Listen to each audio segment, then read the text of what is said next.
Ang paninindigan natin ay ito, sa akin, kapasyahan. Keep it sealed right now.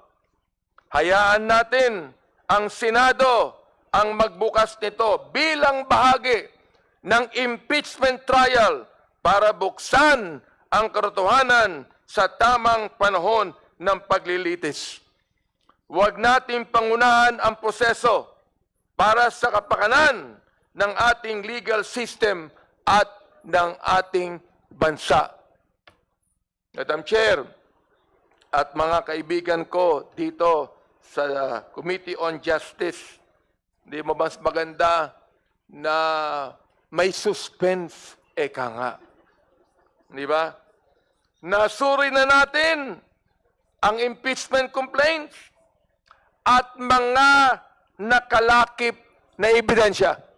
At naniniwala ako, if every congressman will just appreciate the pieces of evidence that has been talked about in this committee, hindi po malabo na ito ay magtagumpay sa plenaryo at makarating sa impeachment court.